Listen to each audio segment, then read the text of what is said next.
कल के क्लास में हम लोग पढ़े थे विलोम शब्द। क्या पढ़े थे? विलोम शब्द में हम लोग लगभग 100 विलोम शब्द पर बात किए थे। आज हम लोग प्रैक्टिस करके देखेंगे कि कितना हम लोग आज सही बना पाते हैं। जैसा कि आप देख पा रहे हैं, पहला नंबर पर है जो है दुराचार। क्या है? दुराचार है। अब कल बताए थे आपको हम पढ़ाने के क्रम में कि जब भी कहीं पर दूर लग जाए, क्या लग जाए? दूर लग जाए तो दूर मतलब बेकार समझिएगा।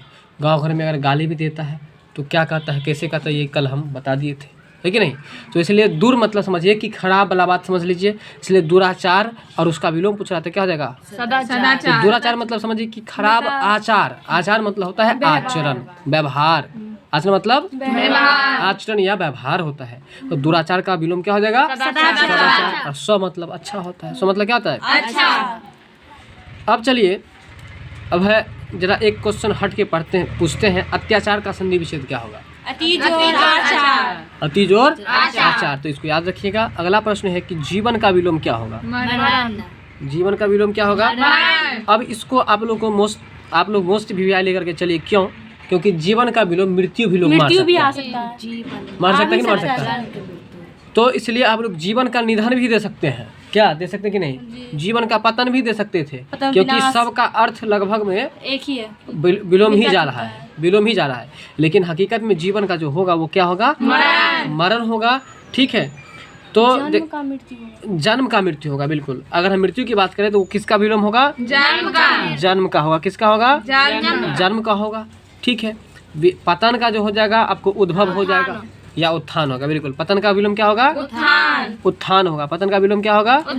उत्थान होगा। अब यदि निधन की बात करें तो निधन का भी आपको जन्म का हो सकता है। ठीक है, तो जीवन का होगा। हाँ, जन्म का हो सकता है। जीवन का विलोम क्या होगा बताइए आप लोग? मरण। जीवन मरण। देखिए, इसको बोल के आप लोग 2-4 बार बोल के प्रैक्टिस कीजिए तो याद रह जाएगा। ठीक है, जीवन मरण, जीवन मरण। ठीक है, जीवन मरण। अब आगे चलिए, आगे है वैर शब्द का विलोम क्या होगा?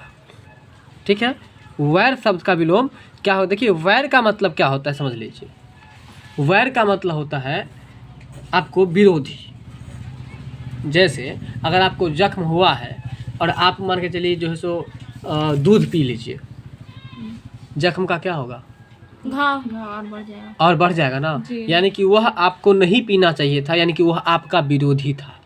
तो इसलिए वहाँ पर दूध क्या है? वैरी है, मतलब कि विरोधी है। अब समझ में आया कि नहीं? तो वैर मतलब क्या होता है? विरोधी। वैर मतलब विरोधी। तो वैर का जो विलोम हो जाएगा वो हो जाएगा प्रीति, क्योंकि वैर मतलब विरोधी। विरोधी जो आपका होगा वो आपसे थोड़ी ना प्रीति लगाएगा। प्रीति मतलब क्या होता है? प्रेम होता है। प्रीति मतलब क्या होता है? प्रेम होता है। तो देखिए, वैर मतलब आपसे दूर हटना, विरोधी है ना। प्रीति मतलब लगाव हो गया, प्रेम हो गया। बात कुछ समझ रहे हैं कि नहीं समझ रहे हैं? चलिए, कोमल का विलोम क्या होगा बताइए आप लोग? कोमल का विलोम क्या होगा? कठोर। ठीक है, तो कोमल का जो विलोम हो जाएगा वो क्या हो जाएगा? कोमल का विलोम कठोर हो जाएगा। ठीक है, अब चलिए, अब यदि बात करें कि सरल का विलोम क्या होगा? देखिए, कठिन का विलोम हो जाएगा सरल। कठिन का विलोम क्या हो जाएगा? सरल हो जाएगा। ठीक है, कोमल का विलोम क्या होगा? कोमल, कठोर, ये सब आम बात है। संध्या मतलब क्या होता है बताइए आप? शाम। तो शाम का क्या हो जाएगा? सुबह। तो यहाँ पर आप सुबह नहीं डाल दीजिएगा। देखिए, प्रातः यहाँ पर है, ठीक है ना। तो प्रातः का जो हो जाएगा आपको वो संध्या, इसका विलोम होगा। ठीक है, सुबह आप नहीं दे सकते हैं। बात समझ में आ रहा है? समझ में आ रहा है? संध्या का विलोम ये भी, इसको भी मोस्ट भी लेकर के चलिए। इसको भी मोस्ट भी लेकर चलिए। क्यों? क्योंकि ये भी फंसने वाला है। मार देगा कितना सुबह मार देगा। और ऑप्शन ए में सुबह ही है। तो संध्या का विलोम क्या हो जाएगा? प्रातः हो जाएगा। ठीक है, तो आप जो बोलते हैं कि गुड मॉर्निंग, तो गुड मॉर्निंग का अर्थ क्या होता है? प्रातः का मतलब आपको नमस्ते, प्रातः का नमस्कार। बात समझ में आ रहा है ना? चलिए, अब है सौभाग्य का विलोम क्या होगा? सौभाग्य का क्या होगा? दुर्भाग्य होगा। सौभाग्य का क्या होगा? दुर्भाग्य होगा। चलिए, सौभाग्य का विलोम क्या होता है? दुर्भाग्य होता है। चंचल का विलोम क्या होगा बताइए? स्थिर होगा। और अगर आपसे पूछे कि चंचल का स्त्रीलिंग क्या होगा? सही बात है, चंचल का स्त्रीलिंग क्या होगा?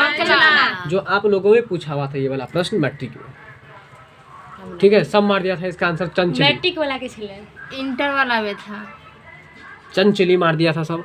जबकि चंचल का स्त्रीलिंग क्या होगा? चंचला होगा। ठीक है ना। चंचला होगा, ठीक है, याद रखिएगा। तो बताइए चंचल का विलोम क्या होगा? स्थिर होगा। क्या होगा? स्थिर होगा। अच्छा बताइए तो अचल मतलब क्या होता है? चल का विलोम अचल मतलब पूछ रहे हैं। मतलब जो रुका हुआ एक जैसे दूसरे दिन नहीं जा सकता है। पर्यायवाची पहाड़ पर्वत यानी कि पहाड़, ठीक है। चलिए तो चंचल का विलोम क्या हो जाएगा? स्थिर होगा। स्थिर होगा, ठीक है। अचल मतलब पर्वत होता है, ये पूछे थे। उष्ण मतलब क्या होता है? गर्मी। तो उष्ण का उसका आप ठंडा नहीं मान दीजिएगा, उष्ण का जो हो जाएगा आपको शीतल हो जाएगा। उष्ण का क्या हो जाएगा? उष्ण का क्या होगा? शीतल होगा, ठीक है। चलिए तो उष्ण का विलोम क्या होगा? तो शीतल हो जाएगा, ठीक है, याद रखिएगा आप लोग। और यदि ठंडा का विलोम पूछे तो ठंडा का क्या होगा? गर्म। ठंडा का क्या होगा?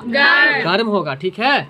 अब चलिए, अब है कि नर का विलोम क्या होगा? नर मतलब होता क्या है? पुरुष। नारी मतलब स्त्री। चलिए अब देखिए यहाँ पर नर का अगर बच्चे सोच समझ करके नहीं मारे तो नर का स्त्री भी मार सकता है, मादा भी मार सकता है, औरत भी मार सकता है, क्योंकि सबका अर्थ वही है। लेकिन नर का परफेक्ट जो होता है वो आपको क्या होता है? तो आप लोग उष्ण और इसको दोनों में भी लिख लेंगे और इसको आप लोग जो है सो याद रखेंगे, फंसेंगे नहीं। अगला प्रश्न है आपका अनुराग, और अनुराग का विलोम क्या हो जाएगा बताइए? अनुराग का विलोम क्या हो जाएगा? विराग होगा। अनुराग का विलोम क्या होगा? तो विराग हो जाएगा, ठीक है। अनुराग का विलोम क्या हो जाएगा? विराग होगा। ये प्रश्न तो आप लोग पहले से जानते हैं। अब चलिए सूक्ष्म का विलोम क्या होगा बताइए? सूक्ष्म का मतलब क्या होता है? बहुत छोटा। सूक्ष्म का मतलब बहुत छोटा। तो देखिए उसका जो उल्टा जो हो जाएगा वो स्थूल हो जाएगा। सूक्ष्म का उल्टा क्या होगा? तो अगर आपसे पूछे कि स्थूल मतलब क्या होता है? बड़ा होता है। स्थूल मतलब क्या होता है? बड़ा होता है। आगे है कि तिरस्कार, क्या लिखा हुआ है? तिरस्कार किसका विलोम है? ठीक है, तिरस्कार का जो विलोम होगा वो तिरस्कार मतलब होता है अनादर करना, तो उसका क्या? सत्कार करना होगा ना। आपके यहाँ जो कोई गेस्ट आता है तो उसका क्या करते हैं? सत्कार करते हैं ना।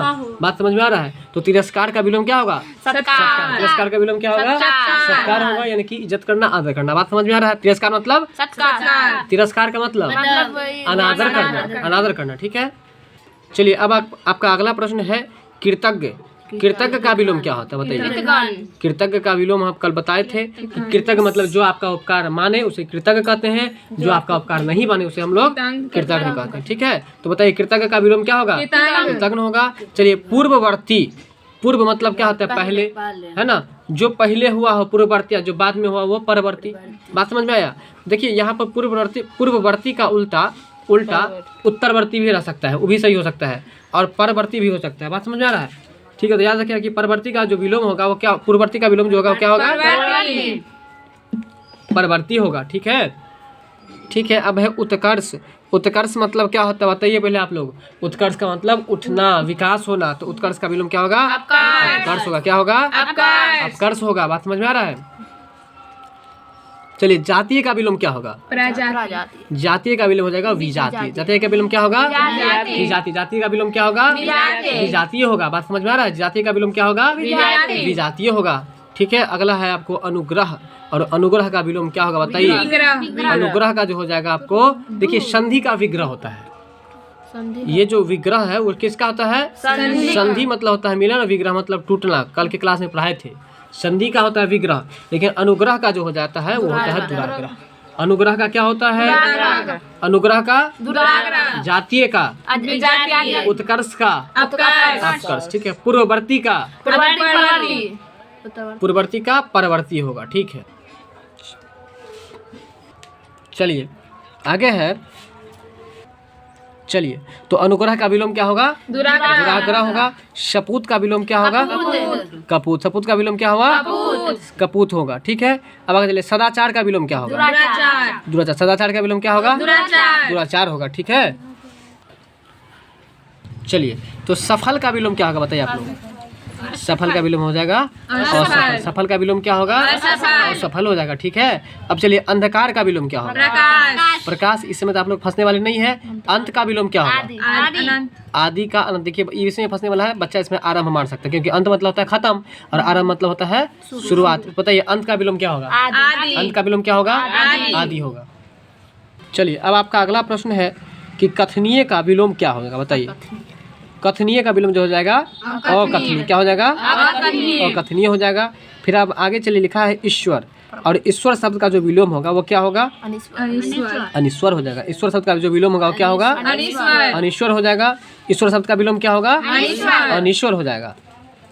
अब आगे चलिए, अपकार है, अपकार शब्द का विलोम क्या होगा बताइए? उपकार। अपकार का विलोम क्या होगा? उपकार। अपकार शब्द का विलोम क्या होगा? उपकार होगा। और अभिमुख शब्द का विलोम क्या होगा बताइए?